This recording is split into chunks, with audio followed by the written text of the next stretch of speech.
I knew something was wrong the moment I pulled into my driveway and saw Linda Donaldson standing next to my garage with a clipboard, flanked by two men I didn't recognize. My name is Xavier, and I've lived in the Meadowbrook Hills subdivision in Scottsdale, Arizona, for 3 years. I thought I'd seen every possible HOA overreach by now, but I was about to discover a whole new level of insanity. "Can I help you?" I called out, stepping out of my truck. It was a Tuesday afternoon in late March, and the desert sun was already making me sweat through my work shirt. Linda, a woman in her mid-50s with blonde hair styled in that aggressive soccer mom cut and oversized sunglasses perched on her head, turned to me with a smile that didn't reach her eyes. She wore a white polo shirt with the HOA logo embroidered on it, khaki capris, and sandals that probably cost more than my monthly utilities. "Mr. Xavier, perfect timing. We're conducting mandatory safety inspections of all propane storage on HOA property." She tapped her pen against the clipboard. "Since when is my garage HOA property?"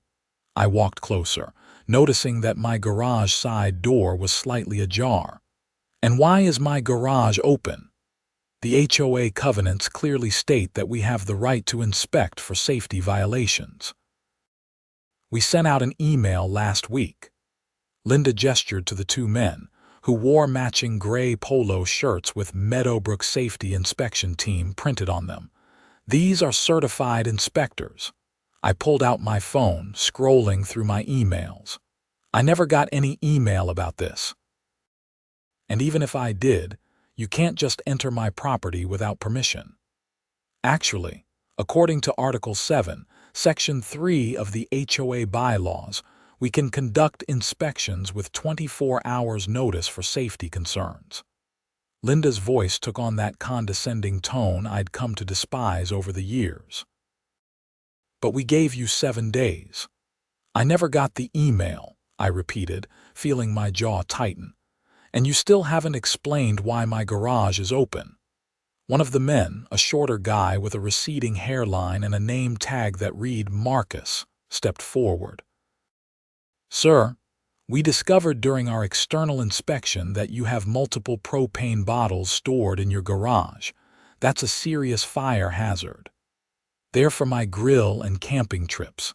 They're stored properly, and there's nothing in the covenants about propane storage." I moved past them and looked into my garage. My heart sank. The space where I kept my 3 20-pound propane bottles was empty. "Where are my propane bottles?" I demanded, spinning around to face Linda. She made a note on her clipboard. "We've confiscated them for proper inspection and testing. You'll get them back once they're determined to be safe." "You took my property without my permission." I couldn't believe what I was hearing. "That's theft." "It's a safety measure," Linda said, her voice dripping with false patience. "Several residents have complained about potential hazards in the neighborhood. We're conducting a thorough review of all flammable materials stored on HOA property." "My garage is not HOA property," I practically shouted. "It's my private property. You can't just take my things." The taller inspector, whose name tag read Glenn, cleared his throat. "The bottles will be stored securely at the HOA office. Once they pass inspection, you can retrieve them during business hours." "This is insane. I want them back right now." I held out my hand. Linda shook her head, her earrings jangling. "I'm afraid that's not possible. The inspection process takes 3 to 5 business days. We'll contact you when they're ready for pickup." "Let me get this straight. You broke into my garage, stole my propane bottles, and now you're telling me I have to wait a week to get my own property back." The absurdity of the situation was almost overwhelming. "We didn't break in. We used the HOA master key." Linda made another note. "And I'd appreciate it if you'd watch your tone, Mr. Xavier. We're simply following protocol to ensure the safety of all Meadowbrook Hills residents." There is no HOA master key to my garage, I said. I never gave you one. Linda's expression suggested she was dealing with a particularly slow child. When you purchased your home, you agreed to the HOA covenants, which include providing access for safety inspections. The previous owner gave us a key. That doesn't make it legal. I pulled out my phone. I'm calling the police. Feel free, Linda said, completely unfazed. But I assure you, everything we've done is within our rights as outlined in the governing documents. Now, if you'll excuse us, we have 12 more homes to inspect today. I watched, fuming, as the three of them walked back to Linda's white Lexus SUV and drove away. I immediately dialed the Scottsdale Police Department non-emergency line. The dispatcher who answered was professional but didn't sound particularly concerned. Sir, if this is a civil matter involving your homeowners association, you might need to consult with an attorney rather than file a police report. They took my property without permission. That's theft, isn't it? I asked, pacing in my garage. I can send an officer to take a report, but if they're claiming they have authorization through your HOA agreement, this might be a civil dispute. The dispatcher's tone was sympathetic, but not hopeful. I'll have an officer swing by within the next few hours. 3 hours later, Officer Jason Mitchell arrived. He was a young guy, probably in his late 20s, with dark hair and a serious expression. I explained the situation while showing him my garage and the emails on my phone proving I'd never received any notice about inspections. Do you have a copy of your HOA covenants? He asked, taking notes. Inside. Let me grab them. I went into my house and pulled out the thick binder I'd received at closing 3 years ago. I'd read through most of it when I first moved in, looking for any ridiculous restrictions. There were plenty, like the rule about garbage cans being visible from the street only on trash day, or the approved paint colors for front doors, but nothing about propane or giving the HOA access to my garage. Officer Mitchell flipped through the pages, taking his time. I don't see anything here that would give them the right to enter your property without notice or to confiscate your belongings. So this is theft, right? I felt a small surge of hope. It could be, but I have to be honest with you, Mr. Xavier. These HOA disputes are tricky.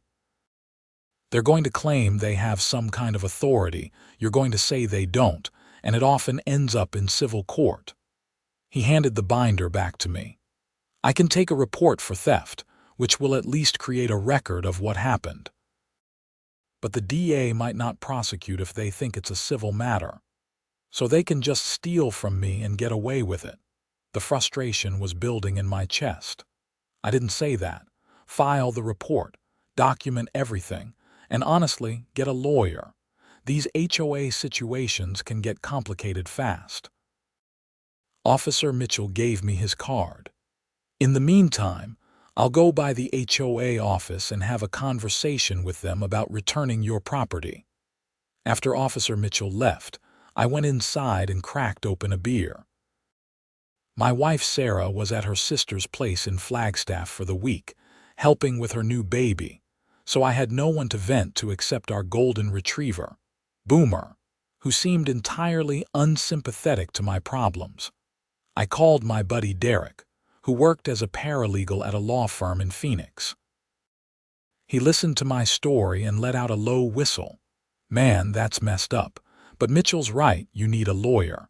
HOAs have gotten away with some crazy stuff because people don't want to fight them.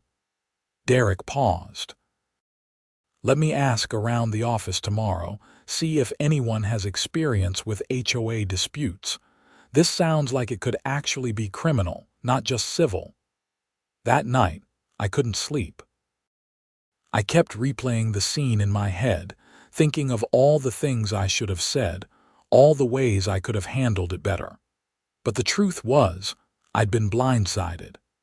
Who expects their HOA to straight up steal from them? The next morning, I called the HOA office at 9 o'clock sharp. A cheerful voice answered. Meadowbrook Hills HOA, this is Pamela speaking. How can I help you? This is Tyler, Xavier. I need to speak with Linda Donaldson about my propane bottles that were taken yesterday. Oh yes, Mr. Xavier. Miss Donaldson mentioned you might call. The bottles are currently undergoing safety inspection. We'll contact you when they're ready for pickup. I want them back today, I said firmly. They had no right to take them in the first place. I'm sorry, sir, but the inspection process takes 3 to 5 business days as stated in the notice email. Pamela's voice remained annoyingly pleasant. I never received any notice email. Check your sent messages. There was a pause, some typing sounds. I'm showing here that the email was sent to all residents at 6 o'clock last Tuesday evening. I'm telling you I never received it. Can you forward it to me now? Of course, one moment. More typing. There, sent. Is there anything else I can help you with today? Yes. I want to speak with Linda Donaldson. She's not available right now. Would you like her voicemail? When will she be available? Her schedule varies, sir. I can have her return your call. I hung up, frustrated. The email arrived a moment later. I opened it and my blood pressure spiked. The subject line read, Important, Mandatory Safety Inspections. The body of the email explained that the HOA would be conducting inspections of all propane and flammable material storage starting this week. Residents would receive individual notice 24 hours before their scheduled inspection. I checked the email headers. It had indeed been sent last Tuesday, but somehow it had gone straight to my spam folder. I never checked spam. Like most people, I assumed my email client knew what it was doing. But even if I had received it, the email said residents would get individual notice 24 hours before their specific inspection. I'd received no such notice. I forwarded the email to Officer Mitchell with a note explaining that I'd never gotten individual notice as promised. Derek called me back around lunchtime. Okay, so I talked to one of the attorneys here. Her name is Jennifer Hoffman, and she's handled a bunch of HOA cases. She wants to talk to you. 20 minutes later, I was on the phone with Jennifer Hoffman. She had a no-nonsense voice that immediately put me at ease. Mr. Xavier, Derek filled me in on the basics. Let me ask you something. Did you ever give written permission for the HOA to enter your garage? No, never. And do your covenants specifically mention propane storage as a violation? I pulled up the PDF version of the covenants on my computer and searched for propane. Nothing. No mention of it at all. Okay, here's the situation. What they did is likely illegal entry and theft of property. The fact that they're claiming HOA authority doesn't matter if they exceeded their actual authority under the covenants. Arizona law is pretty clear that HOAs have to follow their own governing documents. Jennifer paused. I'd be happy to take your case. We can send a demand letter first, which might resolve this quickly. If not, we can pursue legal action. How much would that cost? I braced myself. The demand letter is $300. If we have to file a lawsuit, we're looking at a retainer of $1,500, but honestly, I think a strongly worded letter will do the trick. Most HOAs back down fast when they realize they've overstepped and an attorney is involved. Do it. Send the letter. Great. I'll need you to email me all the documentation you have. The police report, the covenants, that email, photos of where the bottles were stored, receipts if you have them. Everything. I spent the next hour gathering everything Jennifer needed and emailing it over. I felt a small sense of relief that I was taking action, but I was still angry. Those propane bottles weren't expensive, maybe $150 total including the cost to fill them, but it was the principle. Nobody had the right to enter my property and take my things. Thursday afternoon, Jennifer called me back. I sent the demand letter via email and certified mail. I also called their office and spoke with Linda Donaldson directly. How did that go? She was hostile. Insisted they have every right to conduct safety inspections and confiscate hazardous materials. I explained that's not what their covenants say, and that entering your property without proper notice and taking your belongings constitutes theft under Arizona revised statutes. Jennifer sounded satisfied. She got very quiet when I mentioned the statute numbers. I gave them until Monday at 5 o'clock to return your property. And if they don't, then we file a lawsuit and also encourage you to pursue criminal charges. I sent a copy of my letter to the police as well, so they're aware that legal counsel is involved now. The weekend dragged by. Sarah came home Sunday evening and I filled her in on everything that had happened. Her reaction was similar to mine, outrage followed by disbelief. They just took them. Like walked into our garage and took them. She sat on the couch, our dog's head in her lap. That's insane. That's what I said. Now we've got a lawyer involved. How much is this costing us? Sarah worked as a nurse at Scottsdale Healthcare and we were careful with money. $300 so far. Hopefully that's all it'll cost. The lawyer seems to think they'll back down. I sat down next to her. I'm sorry. I know this is stupid to get worked up about, but I can't just let them steal from us. No, you're right. If we let them get away with this, who knows what they'll do next? Sarah squeezed my hand. I support you 100%. Monday morning, I took a half day off work. I wanted to be available in case Jennifer called.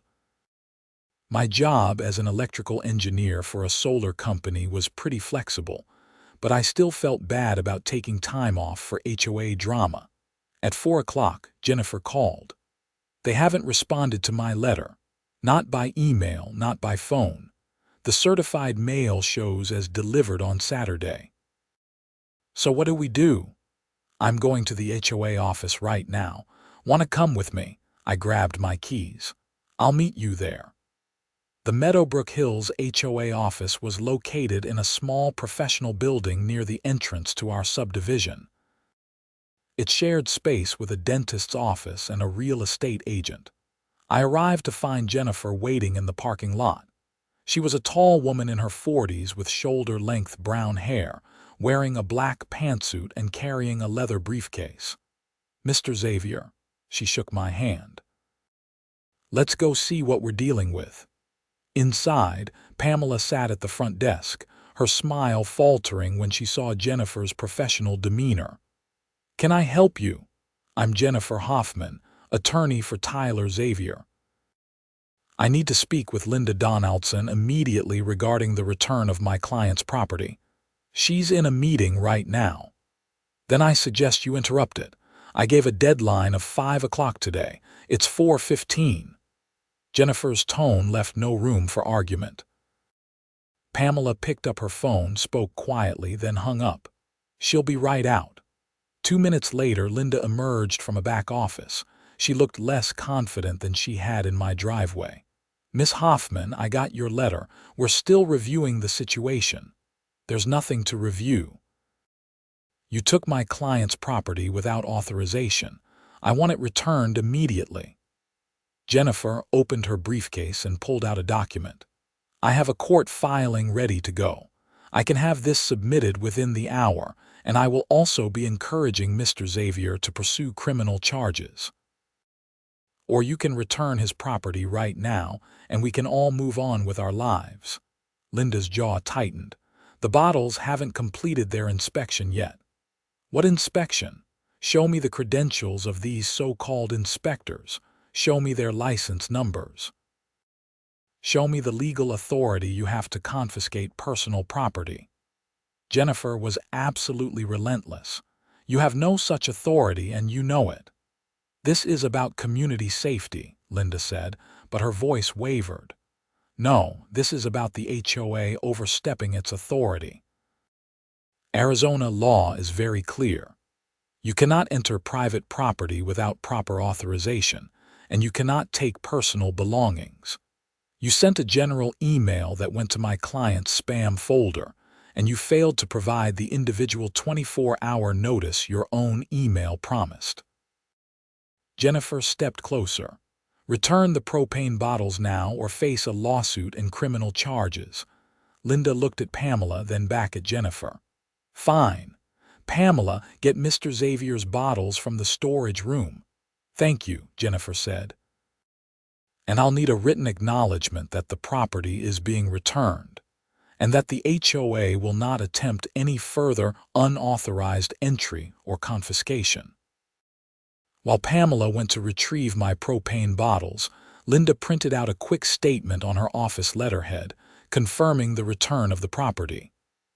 Jennifer reviewed it, made her sign it, and handed me a copy.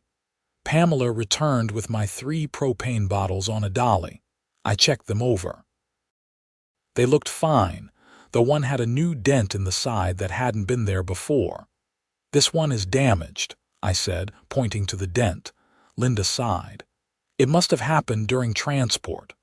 So you're admitting you damaged my property while it was in your possession? Jennifer pulled out her phone and took pictures. Mr. Xavier, what's the replacement cost?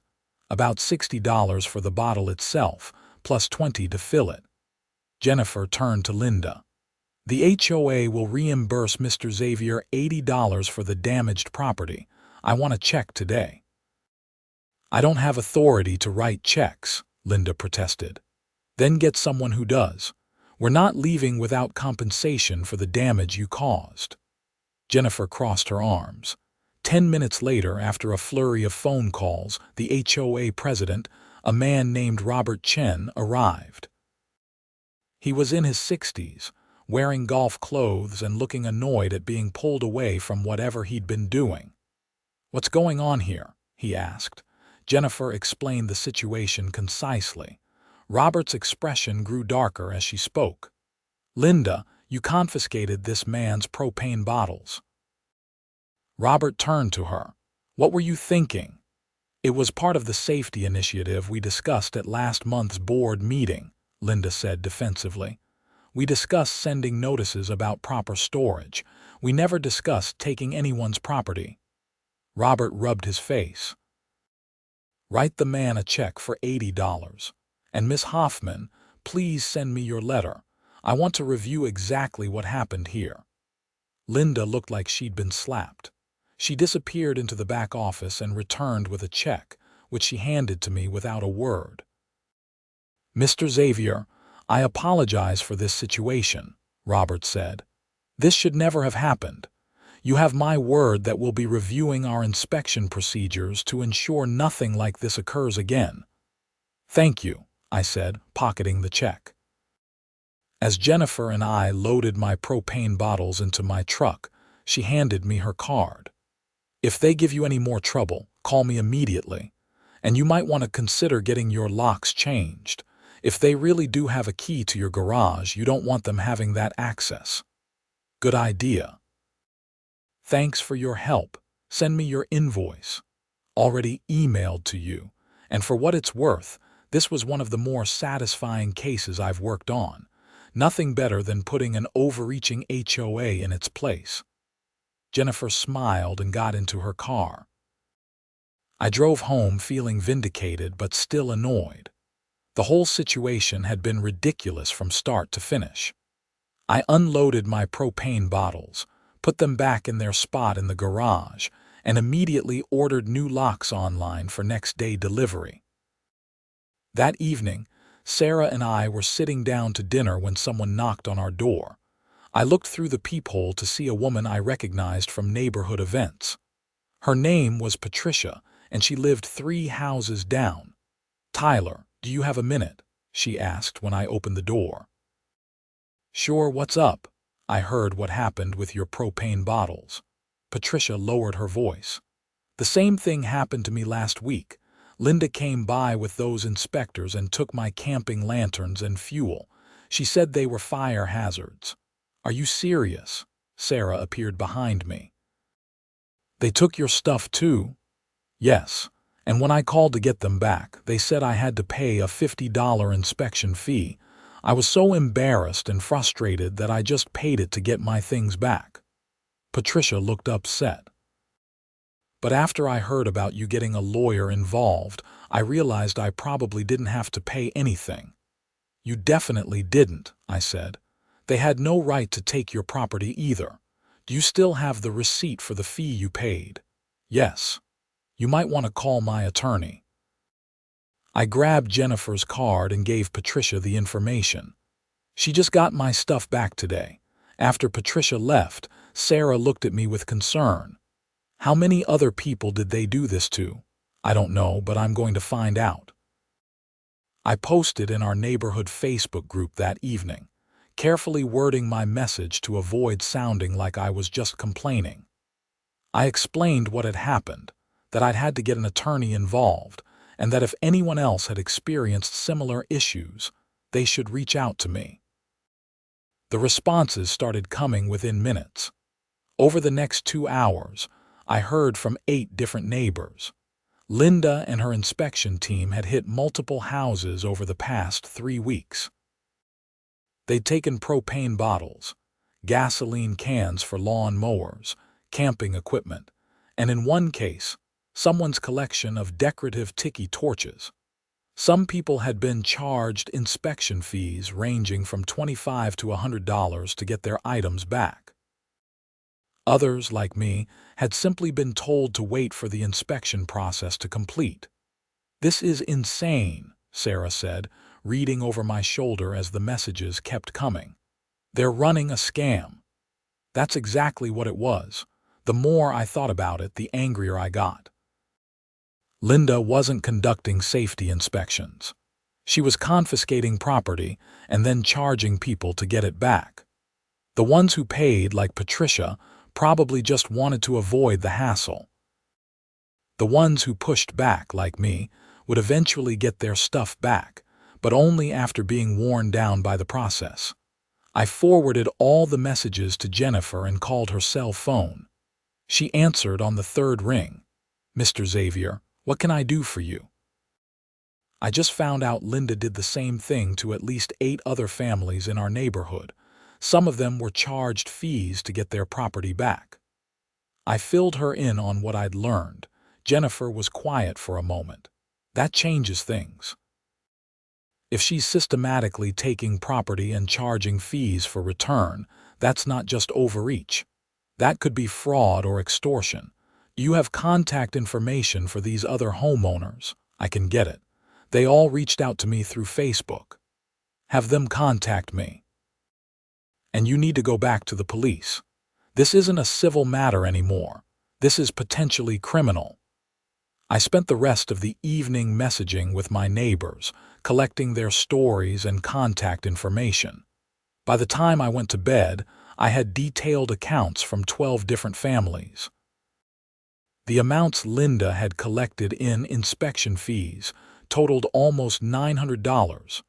The next morning, I went back to the Scottsdale Police Department. This time, I asked specifically for someone in the fraud division. I was directed to Detective Angela Morrison, a sharp-eyed woman in her 40s with graying hair pulled back in a tight bun. I laid out everything I'd learned. Detective Morrison took notes, her expression growing more serious as I spoke. You have documentation from these other homeowners? She asked. I handed her the printed Facebook messages, along with contact information for everyone involved. My attorney suggested this might be criminal fraud or extortion. Your attorney is right, if Miss Donaldson was taking property under false pretenses and charging fees to return it. That's theft and potentially extortion. Detective Morrison tapped her pen against her notepad. I'm going to need to interview these other homeowners and collect any receipts or proof of payment they have. Then we'll have a conversation with Miss Donaldson. What happens if she did break the law? Then she'll be arrested and charged accordingly. It'll be up to the DA's office to decide exactly what charges to file. Detective Morrison stood up. Thank you for bringing this to our attention, Mr. Xavier. We take theft seriously, even when it's someone in a position of perceived authority.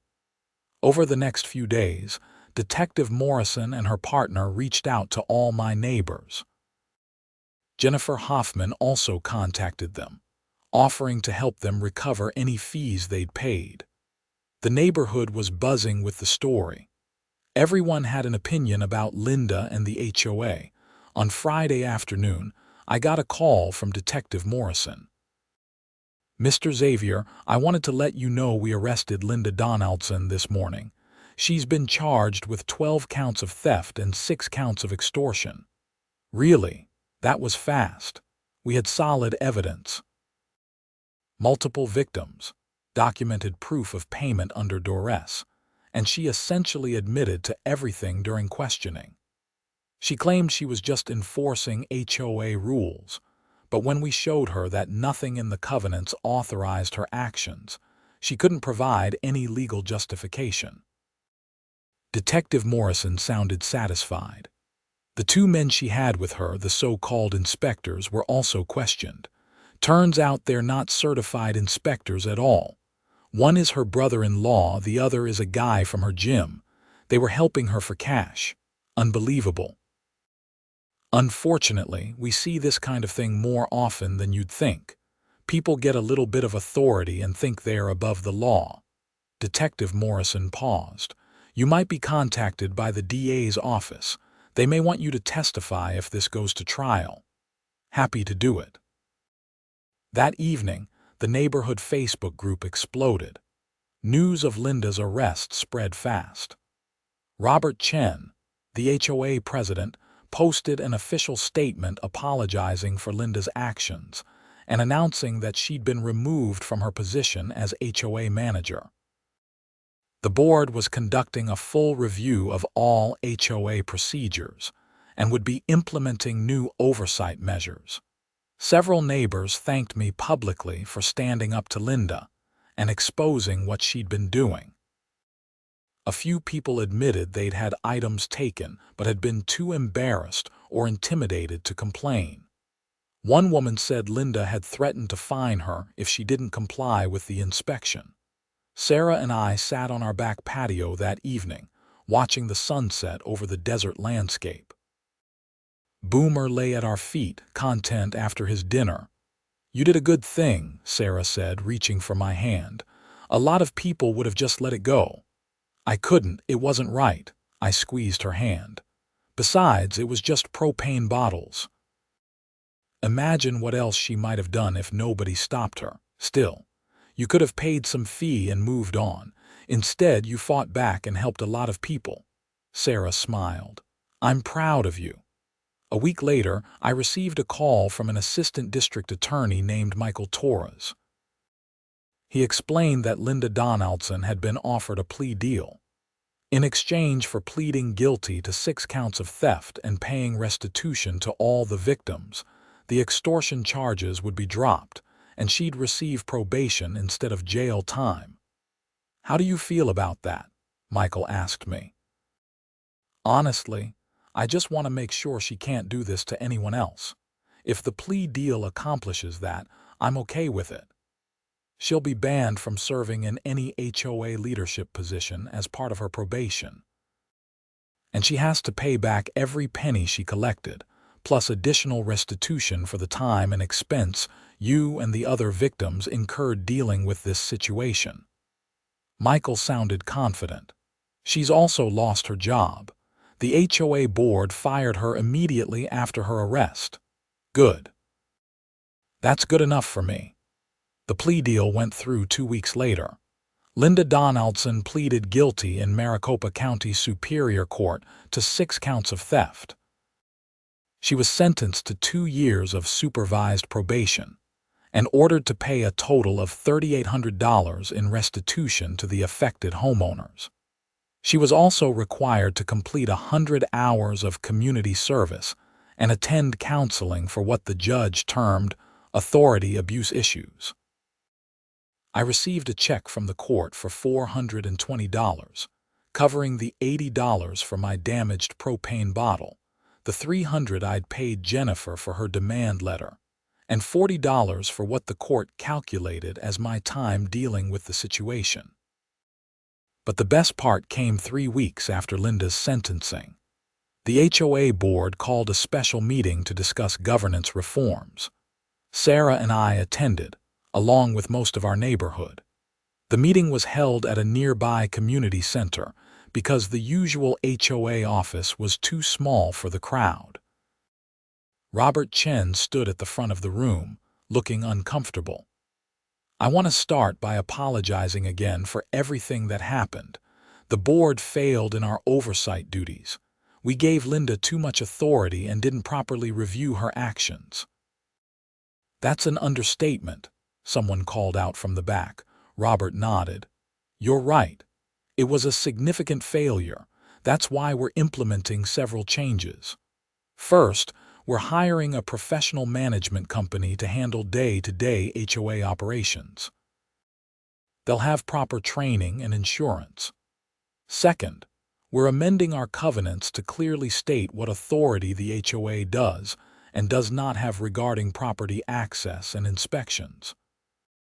Third, we're creating a homeowner review committee that will oversee the management company and ensure this never happens again. The meeting went on for 2 hours. Neighbors voiced concerns and suggestions. There was a lot of anger, but also a sense of community unity. We'd all been victims of the same abuse of power, and now we were determined to fix the system. Patricia, the neighbor who'd first told me about her experience, stood up during the public comment period. I just want to thank Xavier for standing up to Linda. If he hadn't fought back and gotten a lawyer involved, a lot of us would still be too scared to complain. There was a round of applause. I felt my face get hot with embarrassment, but Sarah squeezed my arm and whispered, "Let them thank you. You earned it." By the end of the meeting, the board had voted unanimously to approve all the proposed reforms. They also voted to rebate 1 month of HOA dues to every homeowner as an apology for the situation. Life in Meadowbrook Hills slowly returned to normal over the following months. The new management company, a professional firm called Arizona Community Management, took over operations in May. They were efficient and respectful, a complete contrast to Linda's aggressive approach. They sent out clear, professional communications about any issues or upcoming maintenance. When they needed to conduct a legitimate inspection of community property, they provided proper notice and documentation. I never saw Linda Donaldson again. I heard through the neighborhood grapevine that she and her husband moved out of Scottsdale entirely, probably to escape the shame of what had happened.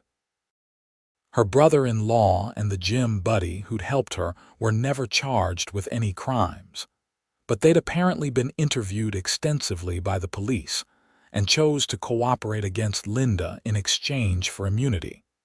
The whole experience taught me several valuable lessons. First, just because someone has authority doesn't mean they can do whatever they want. Second, standing up to bullies and abusers of power is worth the time and effort, even when it seems easier to just comply. Third, documentation is everything. If I hadn't saved those emails, taken photos, and kept records, it would have been much harder to prove what had happened. Jennifer Hoffman, my attorney, later told me that the case had gotten some attention in legal circles as an example of HOA overreach. She even wrote an article for an Arizona legal journal about the limits of HOA authority and the importance of homeowners understanding their rights. A few months after everything was resolved, I was working in my garage when Patricia walked over with her husband, Jim. "Hey, Tyler, got a minute?" she asked. "Sure, what's up? We just wanted to say thanks again. You didn't have to fight this as hard as you did, and it made a real difference for a lot of us." Patricia handed me a bottle of nice whiskey. This is from all the neighbors who were affected. We took up a little collection." "You really didn't have to do this," I said, genuinely touched. "We wanted to," Jim said. "You stood up when the rest of us were ready to just go along with it. That takes guts." After they left, I put the whiskey on a shelf in my garage, right next to where my propane bottles sat. Every time I saw it, I'd remember the whole crazy situation and feel grateful that I'd chosen to fight back instead of backing down. The HOA still had its annoying rules about garbage cans and paint colors, and I still got the occasional violation notice for parking my work truck in the driveway overnight. But those were legitimate covenant issues that I'd agreed to when I bought the house. The new management company enforced the rules fairly and consistently, without the arbitrary power grabs and theft that had characterized Linda's tenure. One Saturday in early November, Sarah and I hosted a neighborhood barbecue. About 20 families showed up, bringing side dishes and drinks. I fired up my grill, using one of the propane bottles that had started this whole mess. The irony wasn't lost on anyone. "Using the famous propane bottles, I see," Derek said, holding a beer and watching me flip burgers. He'd become friends with several of our neighbors through all the drama. "Might as well get some use out of them," I said. "They've been through quite a journey. From seized property to evidence in a criminal case to barbecue fuel, that's quite a story." Derek raised his beer. "Here's to standing up for yourself." As the evening went on and I watched my neighbors laughing and eating together, I realized something important. The whole situation with Linda had actually brought our community closer. Before, most of us had been friendly but distant, the way suburban neighbors often are. We'd wave from our driveways and make small talk at the mailbox, but that was about it. Now, we knew each other better. We'd bonded over shared adversity and worked together to fix a broken system. The neighborhood Facebook group, which had previously been just a place for lost pet posts and garage sale announcements, had become a real community forum where people looked out for each other. Robert Chen stopped by the barbecue, which surprised me. As HOA president, he could have easily avoided social situations after everything that had happened. "Tyler, thanks for inviting me," he said, shaking my hand. "I wanted to apologize to you personally. I should have been paying closer attention to what Linda was doing. The warning signs were there and I missed them." "You fixed it once you knew," I said. "That's what matters. Still, I feel responsible. I was president when all this happened under my watch." Robert looked around at the gathering, "But I'm glad something positive came out of it. The reforms we implemented are real improvements. Other HOAs in the area have actually reached out to ask about our new procedures. Your situation might end up helping people beyond just our neighborhood." "That would be good," I said. "Nobody should have to deal with what we went through." As the sun set and the party wound down, Sarah and I stood in our backyard, looking at the lights from our neighbors' houses. Boomer ran around the yard, burning off energy from all the treats he'd been sneaking. "You know what's funny?" Sarah said. "In a weird way, I'm almost glad this happened." "Really? Why?" "Because it showed us what kind of community we live in. When someone abuses power, people are willing to stand up and fight back. When someone needs help, neighbors show up. That's not something you find everywhere." Sarah leaned against me. "Plus, it proved that my husband is the kind of person who does the right thing even when it's hard." "I just wanted my propane bottles back," I said, but I was smiling. "You wanted justice. There's a difference." Winter came to Arizona, which meant pleasant 70-degree days instead of the summer's brutal heat.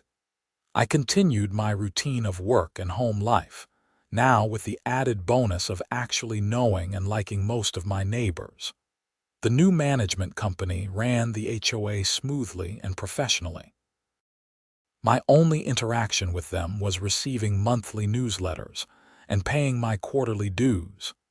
In January, almost a year after the whole situation began, I received an unexpected email from Michael Torres, the assistant district attorney who'd handled Linda's case.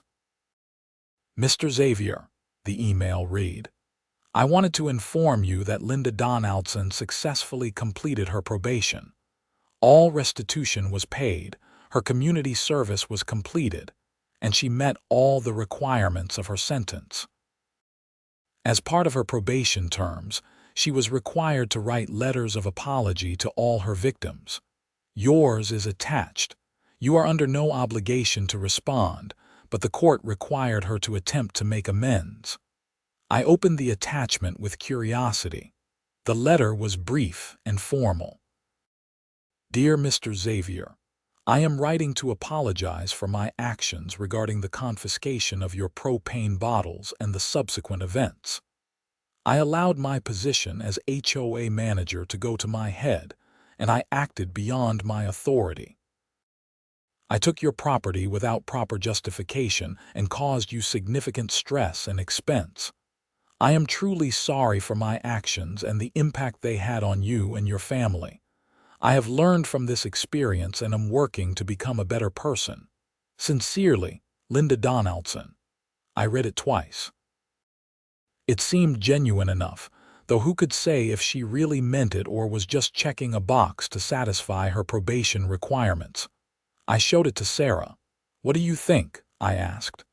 I think she's trying to move on with her life, Sarah said, and that's fine.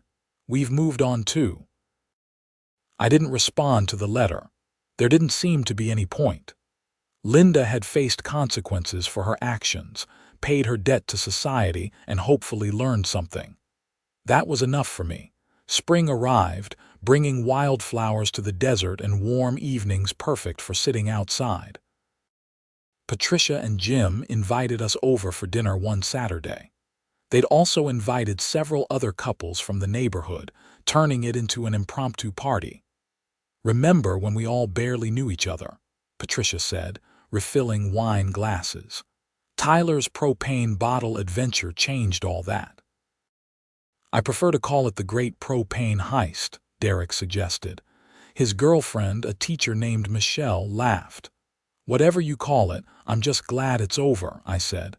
Though I have to admit it makes for a good story at parties. Have you told your family about it? Michelle asked. Oh yeah. My brother thinks I'm crazy for making such a big deal over propane bottles. My dad, on the other hand, was proud. He grew up in a time when you stood up to authority if they were in the wrong. I took a sip of wine.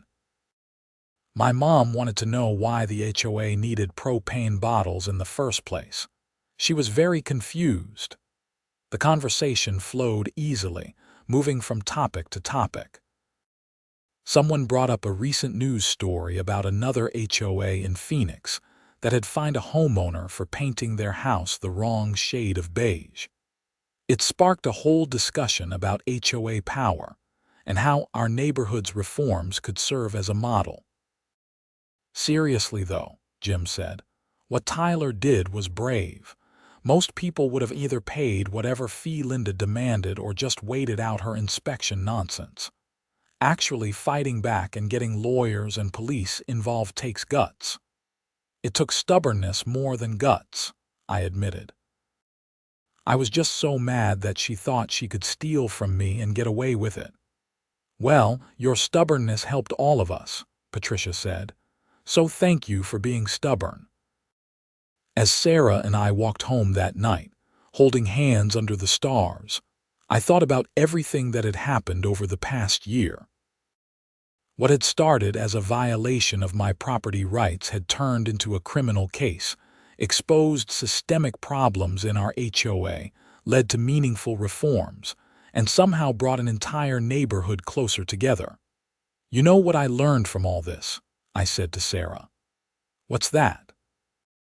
That the little battles matter.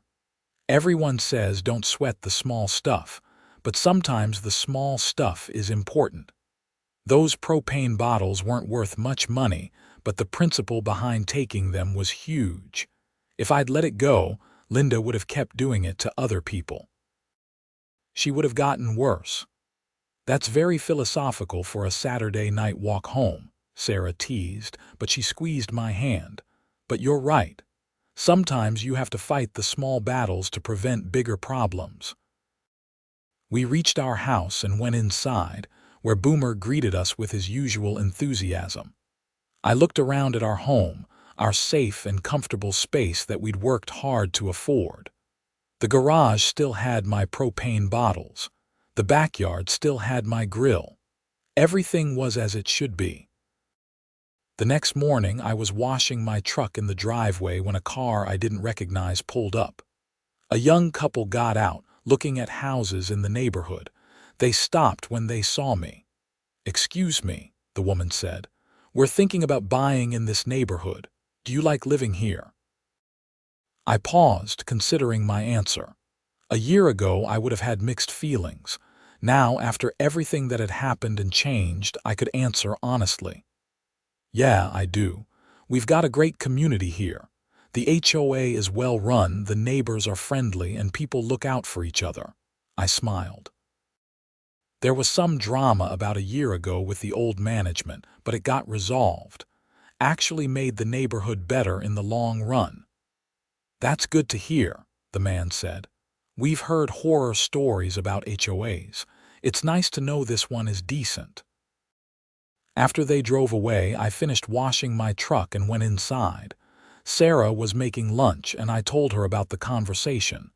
"You gave them a good recommendation," she said. "That's nice. It's true, though. Despite everything that happened, or maybe because of it, this is a good place to live." I grabbed a sandwich she'd made. "We're lucky." "We are," Sarah agreed. "Though I still can't believe your propane bottles caused so much trouble." "Hey, those propane bottles are heroes. They exposed corruption and brought down a petty tyrant." I held up my sandwich like I was making a toast. "Here's to propane bottles everywhere, standing up against injustice." Sarah rolled her eyes but laughed. "You're ridiculous." That afternoon, I was working in the garage when Robert Chen stopped by. He wasn't alone this time. A man in his 30s was with him, wearing business casual clothes and carrying a tablet. "Tyler, this is Marcus Brennan from the Arizona HOA Management Association," Robert said. "He wanted to talk to you about what happened last year." "Sure," I said, wiping grease from my hands. I'd been doing some maintenance on my lawn mower. "Mr. Xavier, thank you for your time," Marcus said, shaking my hand. "I'm putting together a training program for HOA board members and managers about authority limits and homeowner rights. Your case is a perfect example of what not to do, and also how proper procedures should work. Would you be willing to share your story for the training materials?" "What would that involve?" I asked. "Just an interview, maybe an hour of your time. We'd use your case as a teaching example, though we can keep your name confidential if you prefer."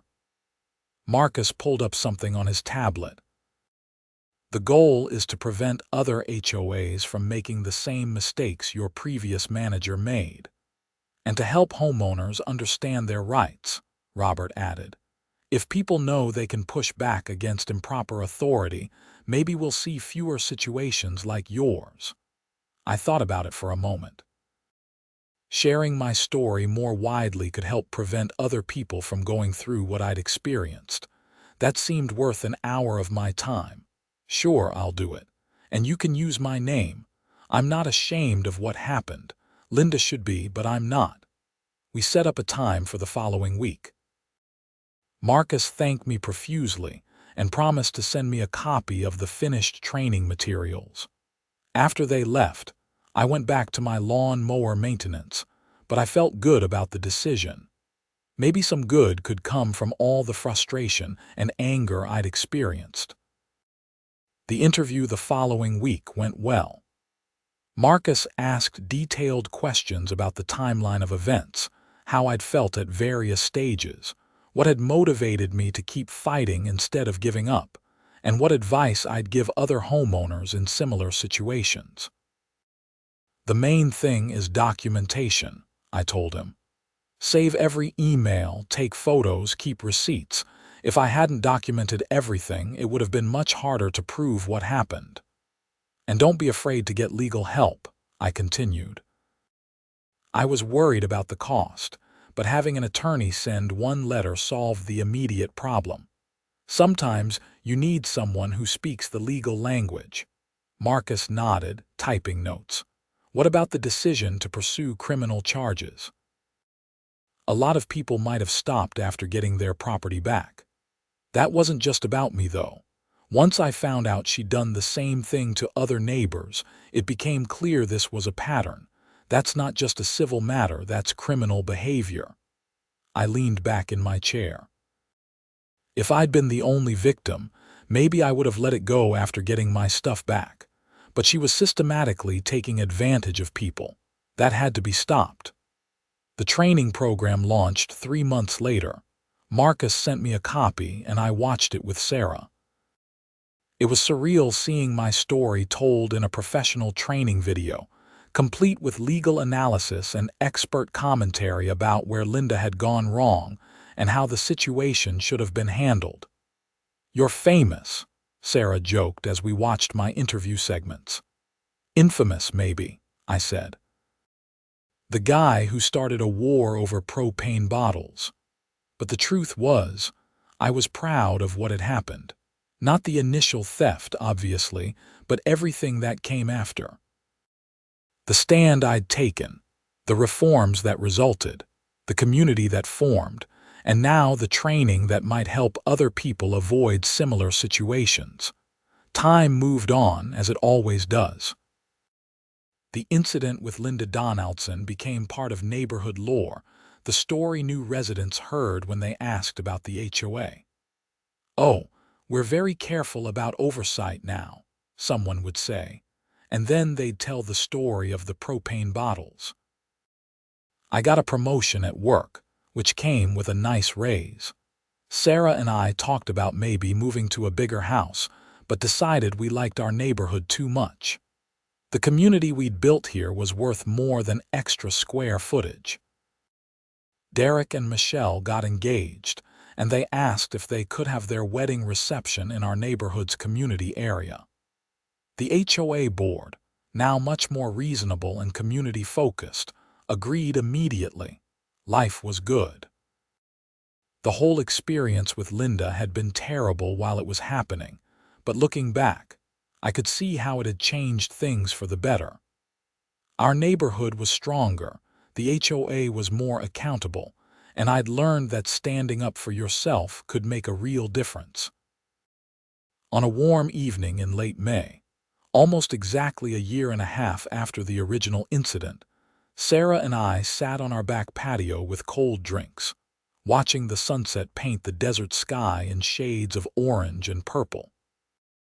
"Do you ever think about what would have happened if you just let Linda keep those propane bottles?" Sarah asked. "Or if you'd paid whatever fee she demanded?" "Sometimes," I admitted.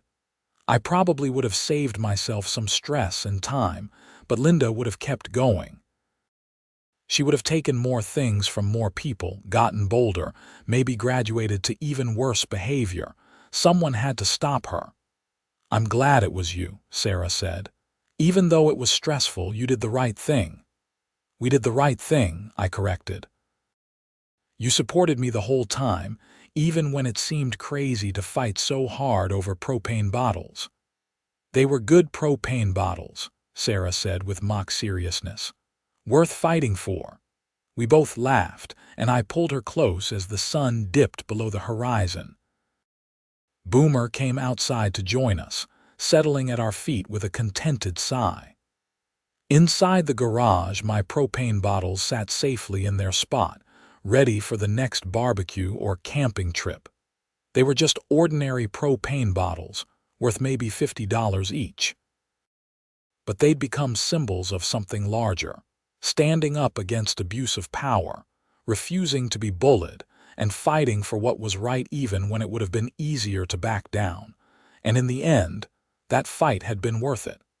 Not just for me, but for my entire community. That was the real victory. Not getting my property back or seeing Linda face consequences, but knowing that we'd fixed a broken system and made things better for everyone. As darkness fell over Meadowbrook Hills, lights came on in houses throughout the neighborhood. Each one represented a family, a home, people living their lives in peace without worrying about arbitrary authority or theft disguised as safety inspections. That was the world worth fighting for, the community worth protecting. My propane bottles had started a journey none of us expected, but it had led somewhere good. And that, in the end, was what mattered most.